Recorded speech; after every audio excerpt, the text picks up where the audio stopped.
The night was silent except for the hum of the wind brushing against the empty highway. I had been walking for miles, carrying the weight of a tired heart and a mind full of unfinished thoughts. My phone battery had died hours ago, and with it, the last thread connecting me to a world I wasn't sure I belonged in anymore.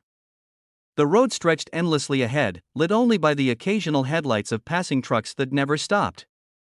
Until one finally did, the truck pulled over a few meters ahead, brakes hissing softly. I hesitated for a moment, unsure whether to trust a stranger at this hour, but the loneliness inside me won over fear. The door creaked open and a deep voice called out, asking if I needed a lift. His name was Emre, a Turkish truck driver, mid-30s, rugged face softened by the tired kindness in his eyes. I climbed in, and as I shut the door, the warmth of the truck swallowed the chill of the night. He offered me a bottle of water and asked where I was headed. I told him, anywhere far enough. He chuckled softly, eyes still fixed on the road, and said, then I guess we're both running. His English was broken but warm, and his words carried the kind of truth only a weary traveler could understand. The engine rumbled beneath us as we rolled through the dark, the road glowing faintly beneath the headlights. The radio played an old Turkish ballad, something haunting and tender. I couldn't understand the lyrics, but the emotion in the melody spoke for itself: love, loss, and everything in between.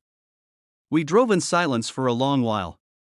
The faint glow from the dashboard lit his profile, the sharp curve of his jaw, the deep lines near his eyes, the kind that life etches into people who've seen too much and said too little. He asked if I was married. I hesitated, then told him I had someone waiting back home, though I wasn't sure if they still cared.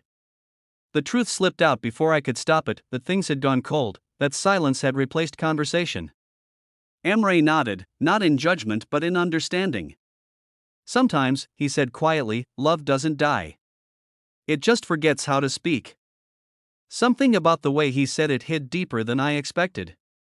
His tone wasn't flirtatious, but something in his eyes lingered, a reflection of the same emptiness I carried inside.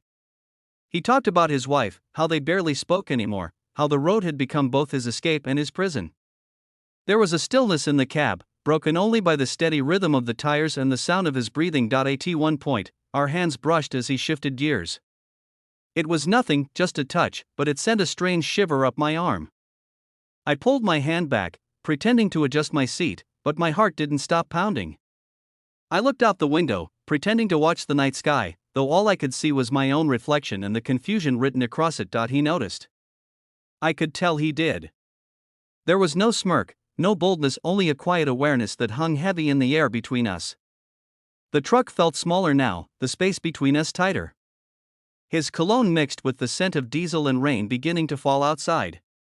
Every passing mile carried more silence than words could fill. Somewhere deep inside, I knew the road ahead was about to take a turn I hadn't planned for, one that had nothing to do with distance, and everything to do with what I was running from. The rain began as a whisper, tapping gently against the windshield before growing into a steady roar. Emre slowed the truck and pulled over onto a quiet stretch of the road, saying something about waiting out the storm. The wipers moved back and forth in rhythm with the heartbeat pounding in my chest. Inside the cab, the air felt heavy, charged with something that neither of us wanted to name. He turned off the engine, and for a moment, there was nothing but the sound of rain and the faint hum of the heater. The glow from the dashboard faded, leaving only the soft light from a roadside lamp that flickered through the window. I could see the tension in his shoulders as he leaned back, running a hand through his hair. Then he looked at me and said quietly, "You can rest in the back if you're tired. It's warmer there." I nodded, unsure of what I was agreeing to. The back of the truck was small, lined with a worn blanket and the faint scent of coffee and engine oil. I sat there, listening to the rain drumming against the metal roof, and for the first time in a long while, I felt something I hadn't felt in months: peace, though I didn't understand why. He joined me after a few minutes, holding 2 cups of tea he had poured from a thermos. He handed me one and smiled faintly. "Long roads are lonely," he said. "Sometimes, even when we go home, the loneliness follows." His words hung in the air, and I couldn't look away from him. I told him I understood. That I had someone waiting for me too, but our hearts were no longer in the same place. We lived under one roof but slept in different worlds. He nodded, his eyes soft but filled with quiet pain. "Same," he said. "Maybe that's why we keep driving. To feel something different, even if it's for a moment." I didn't know what to say. There was nothing to say. The silence between us wasn't empty anymore, it was full of something unspoken, fragile, and dangerous. Then, almost without thinking, I admitted how invisible I had begun to feel in my own life. How I missed being seen, being understood. My voice cracked, and I tried to laugh it off, but the sound died in my throat. Emre didn't speak. Instead, he reached out and placed a hand on my shoulder, a simple gesture, but it carried warmth, comfort, and an ache I couldn't ignore. I should have pulled away.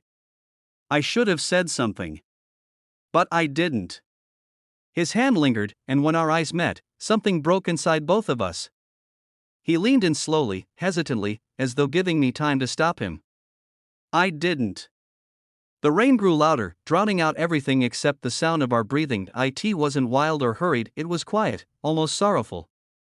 Every movement felt like a confession neither of us had the courage to speak.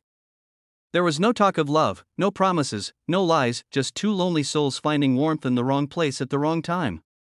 The rain outside blurred the world into silence, and in that silence, we both forgot where the line between comfort and betrayal was supposed to be. When it was over, neither of us spoke. Emre sat up, reached for his lighter, and lit a cigarette. The smoke curled lazily into the dim light, and he stared at nothing, lost somewhere deep inside himself. I watched him in silence, my heartbeat still unsteady, my thoughts tangled between guilt and calm. He didn't touch me again. He just sat there, eyes distant, as though he already regretted what had happened. I wanted to say something, to explain, to apologize, to make sense of it, but no words came. All I could do was sit there, feeling the warmth of his presence slowly fade into the cold air of the cabin. The rain began to ease, but the storm inside hadn't stopped. I realized then that some moments don't end when they're over. They stay, lingering in the air like smoke, impossible to hold, impossible to forget. Morning arrived quietly, the world washed clean by the night's rain. Pale sunlight filtered through the fogged windshield, painting soft patterns on the dashboard. I woke to the low rumble of the truck's engine already running. Emre was back in the driver's seat, eyes fixed on the road ahead. He didn't say anything, and neither did I. The silence between us wasn't awkward, it was heavy, fragile, full of everything that had happened and everything we couldn't undo. I looked out the window as the landscape rolled by gray skies, wet fields, and the endless stretch of asphalt disappearing into the distance. The world outside looked the same, but I didn't. Something inside me had shifted, quietly and irreversibly. I could still feel the echo of his touch, not on my skin, but somewhere deeper, where guilt and longing met. He offered me a piece of bread and a small carton of juice, the kind of gesture that seemed ordinary but felt different now. I took it, thanked him softly, and he just nodded. His face was calm, but his eyes had changed, softer, sadder. Every few minutes, he'd glance my way, as if wanting to speak but choosing not to. I didn't push him. Words would have ruined what little peace we had left. After an hour or so, the truck slowed near a small roadside cafe. He said he had deliveries to make beyond that point, and I could get another ride from there. I nodded again, unsure of what else to do. When he parked, neither of us moved for a moment. The rain had stopped completely now, leaving the air clean and still. Emre turned to me, his hand resting on the steering wheel. His voice was low, almost tender. "Don't hate yourself for what happened," he said. "Sometimes people just need to be seen. Even if it's only once." I felt my throat tighten. I wanted to tell him that I didn't hate myself, that I didn't even know what to feel, but my voice wouldn't come. I just nodded, my eyes stinging in a way I couldn't hide. He smiled faintly, the kind of smile that says goodbye long before words do. Then he reached into his jacket, pulled out a small keychain, a dull metal piece shaped like a truck, and placed it in my hand. "For the road," he said. "So you remember it wasn't a mistake." Just a moment. I stepped out into the pale morning light, the gravel crunching beneath my shoes. The air smelled of wet earth and coffee from the nearby cafe. I stood there, watching as he started the truck and pulled away, the massive vehicle shrinking into the distance until it became just another moving shadow on the horizon. I didn't wave. He didn't look back. I walked toward the cafe, the keychain cold in my palm. Every step felt heavier, as if I was walking away from something I hadn't meant to find. My mind replayed everything, the rain, the silence, the warmth that shouldn't have existed. I felt guilty, yes, but beneath the guilt was something else, understanding. I hadn't been looking for him, or for what happened. I had been searching for myself sitting alone by the window, sipping bitter coffee. I thought about my partner back home.